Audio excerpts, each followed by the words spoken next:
Ընդամենը մի քանի վայրկյան ձեռքի թեթև շարժում ու այս մեքենան առանց կողային հայելիների կմնա։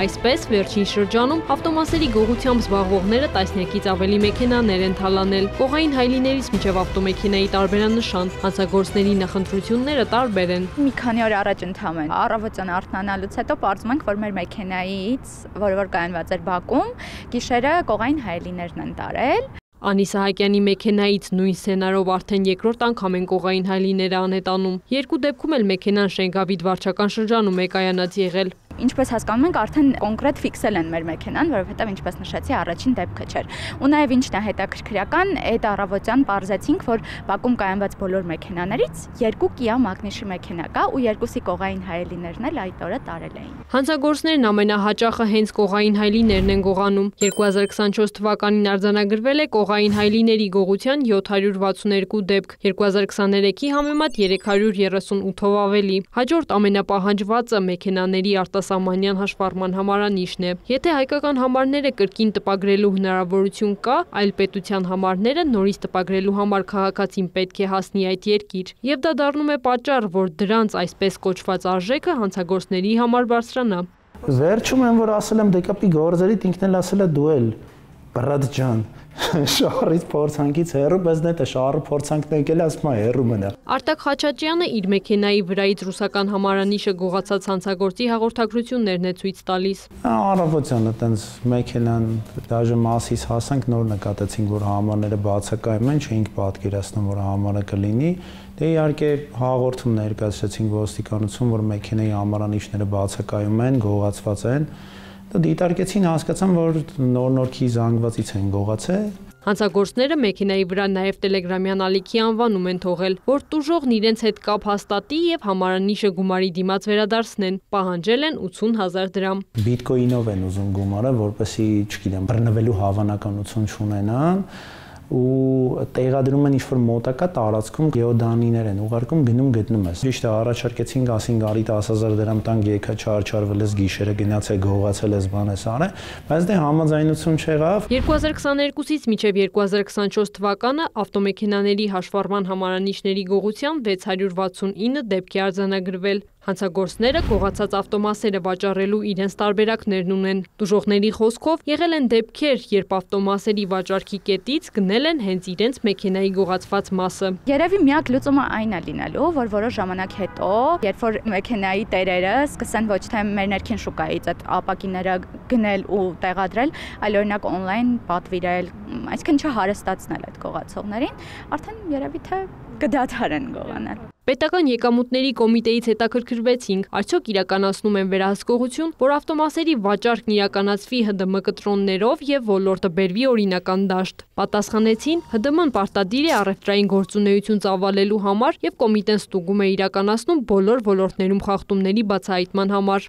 Վարորդներից ոմանք նշում են գնել են առանց տուփի ավտոմասեր ու իրենց ՀԴՄ կտրոն չեն տրամադրել, թե որտեղից են առանց տուփի եւ ՀԴՄ-ի վաճառվող ավտոմասերը հայտնվում վաճառքի կետերում, գողացված են դրանք թե ոչ, դժվար է ասել։ Պարզ է միայն, որ եթե հանցագործները չկարողանային վաճառել գողոնը, 1 տարում հազարավոր մեքենաներ չէին թալանվի։ Բարեկային ծառայությունը, որ ներդրվեց, կտրուկ անկում ապրեց հանցավորությունը, որտեղ բացահայտումներ են լինում, բայց հիմա ոնց որ ասած ադապտացվել են հանցագործները արդեն բարեկայինի ժամերին հարմարվել են, այլ ժամի են գողություններ անում։ Համար պիտի մտածեն գործուն միջոցներ, օրենսդրական բարեփոխումներ, որ հանցագործին բռնելուց օրենքային մեխանիզմով աշխատի, որ նույն հանցագործը երկրորդ անգամ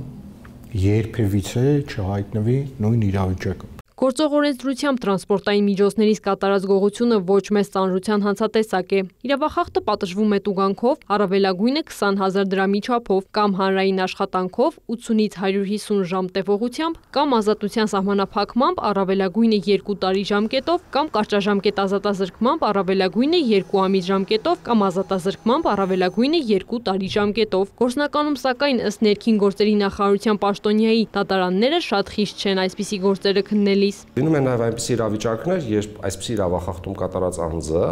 Անցնելով վարույթի շրջանակներով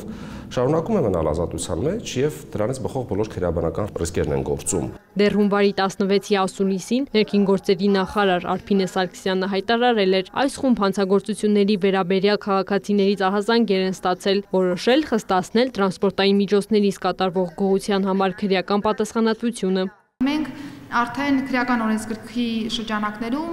օրենսդրական փաթեթ ենք դրել հանրային քննարկման, որով որ նախատեսվում է այս խումբ հանցագործությունների համար ավելի խիստ քրեական պատասխանատվություն առաջացնել։ Հանրային քննարկման ներկայացված նախագծով տրանսպորտային միջոցներից կատարվող գողությունը կհամարվի միջին ծանրության հանցանք եւ ըստ Մանրանդյանի դատարանները ավելի հաճախ կկարողանան կիրառել կալանքը ու հանցագործները նույն արարքը մի քանի անգամ կրկնելու հնարավորությունից կզրկվեն։ Ես չեմ ցանկանում իհարկե տպավորություն ստեղծվի, որ ներքին գործերի նախարարության միակ գործիքը մնացել է օրենսդրական փոփոխությունը, բացարձակ այդպես չէ, աշխատանքները շարունակում են բավականին ինտենսիվ, բայց միևնույն ժամանակ պատկերն ամբողջացնելու համար մեր կարծիքով անհրաժեշտ է եղել նաև այս օրենսդրական նախաձեռնությունը։ Տուժող քաղաքացիներից ոմանք սակայն չեն դիմում ոստիկանություն, ասում են մեկ է չեն գտնելու հանցագործներին։ Չդիմելու պատճառը կարծում եմ հիմնավոր է, որովհետև մի քանի դեպքեր գիտենք ծանոթ մարդկանց, ովքեր անգամ տեսահոլովակի առկայության պարագայում դիմել էին ոստիկանություն եւ ոչ մի արդյունք չէին ունեցել։ Հանցագործները վստահ եմ, որ շատ փորձառու են այդ գործում ու գիտեն թե ինչպես անել, որ չբռնվեն։ Լինում են դեմքերը թաքնված կապյուշոններով։ Ռուսլան Մանրանդյանի կարծիքով դժգոհություններ կարող են լինել։ Բայց վստահեցնում եմ ձեզ, իմանալ կոնկրետ դեպքի մասին եւ ոստիկանության կողմից կամ ընդհանրապես նախարարության կողմից քայլեր չձեռնարկելու բացառված է։ Նախարարությունում հույս ունեն օրենսդրական փոփոխությամբ ավտոմեքենաների գողությունները կնվազեն։ Նախագիծը առաջիկայում կներկայացվի կառավարության քննարկմանը, այնուհետև կուղարկվի ազգային ժողով։ Մինչ այդ 2024 թվականին ավտոմեքենաներից գողության 2242 դեպք է արձանագրվել, 2023-ի համեմատ 285-ով ավելի։ Քրիստինե Թորոսյան, Էդգար Դավթյան, Կիրակնորյալ լուրեր։